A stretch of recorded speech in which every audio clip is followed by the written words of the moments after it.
ধর্মনিরপেক্ষ মিলন পুজো ছাওয়াল পীর পুজোর আজ শুভ উদ্বোধন। প্রায় 100 বছরের পুরনো এই পুজো অনুষ্ঠান কাকদ্বীপ বিধানসভার 5 নম্বর সরকার চক সিংপাড়ার কিরে পুজো আজ শুভ উদ্বোধন। জনগণ ও গ্রাম পঞ্চায়েতের প্রধান এই পুজোর সময় উদ্বোধন করবেন শ্রী শ্রী বাবা ছাওয়াল পীর। এই পুজো দেখার জন্যে সূর্যনগর গ্রাম পঞ্চায়েতের বহু মানুষ ভিড় জমায়। পুজো কমিটির পক্ষ থেকে জানানো হয়েছে 2 দিন ধরে চলবে বিভিন্ন অনুষ্ঠানের মধ্য দিয়ে এই পূজা অনুষ্ঠান। তবে পুজো উদ্যোক্তাদের সঙ্গে কথা বলে জানা যায় প্রায় 100 বছরের পুরনো এই পূজা অনুষ্ঠান। যখন সুন্দরবন ম্যানগ্রোভ অরণ্যে ঢাকা ছিল তখন এলাকার মানুষ জঙ্গল কেটে এই পুজো অনুষ্ঠানের উদ্বোধন করে। এই মন্দিরে যে তার মনের কামনা নিয়ে আসে সে মনের কামনা পূরণ হয় বলে জানা গেছে। আনন্দদায়ক, বাড়িতে বসে বসে ভাবছিলাম যে গেলে হয়তো আরো ভালো লাগতো। বাড়িতে বসেই আনন্দ উপভোগ করেছি। যাই হোক, আজকের এই পুজো দীর্ঘদিন হয়ে আসছে। পুজো আগে যতটা হতো তার থেকে অনেক উন্নত মানের হচ্ছে। আরো ভালো করে পুজো হোক। সামনে মাধ্যমিক পরীক্ষা, মাধ্যমিক শেষ হয়ে গেছে, কিন্তু উচ্চ মাধ্যমিক পরীক্ষা থাকার জন্য সিংপাড়ার বেশি দিন হয়তো পুজো চালাতে পারবে না, সেটা সরকারি নির্দেশ আছে। গাজন আজকের হবে।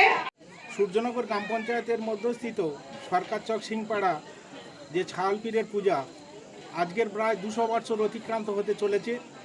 কথিত আছে যে সুন্দরবনের যখন এসব এলাকা সুন্দরবনের জঙ্গল কেটে যখন মানুষের বসতি স্থাপন হয়, সেই তখন থেকেই ছাওয়াল পীরের এই মেলার উৎপত্তি। হিন্দু মুসলমান উভয় সম্প্রদায়ের মানুষ মিলে এই আঞ্চলিক দেবতার পূজা অর্চনা করে আসছে। সেই সুবাদে মাননীয় মন্ত্রী থাকাকালীন মন্টুরাম পাখিরা তার আনুকূল্যে এই আটচালা আমাদের অনুষ্ঠানটা হচ্ছে, আটচালাটা ওনার আনুকূল্যে 2011-12 সালে স্থাপিত করে দিয়েছেন। আজকের এই অনুষ্ঠান সতী দক্ষিণ 24 পরগনায়, আজকের বামনগাজী, আজকের বড়কাচারি, আজকের আমাদের কাকদ্বীপের মধ্যে ছাওয়াল পীরের অনুষ্ঠান। দক্ষিণ 24 পরগনা হিন্দু মুসলমানের মিলনক্ষেত্র, সেই মিলনক্ষেত্রের স্বরূপ হিসাবে সূর্যনগর গ্রাম পঞ্চায়েতের সিংপাড়া দিশা দেখাচ্ছে।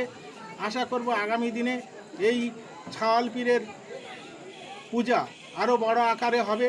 তবে এই ক্ষেত্রে পূর্বপুরুষ থেকে এই মেলাটা হয়ে আসছে। এটা জঙ্গলকাটির থান, মানে বহুত দিনে পুরনো 200 বছরের উপরে এই পুজোটা। আমরা হিন্দু মুসলিম মানে সবাই মিলে একত্রে এই পুজোগুলো চালাই। অতএব আমাদের গ্রামের এই মন্দিরটা মানে যারা মানে মনস্কামনা করে সেই মনস্কামনাও পূরণ হয়। মানে সেই থেকে আমরা খুব জাগ্রত থান বলে এই থানটাকে আমরা মেনে গুনে আসছি। আমাদের পূর্বপুরুষ যেভাবে রীতি মেনে চলে আসছে আমরা সেইভাবে পুজোটা চালাচ্ছি।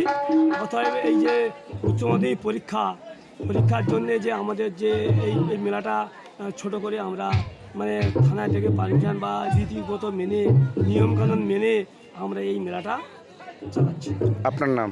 আমার নাম তাপস নাইবার, আমি এই বুথের সভাপতি প্লাস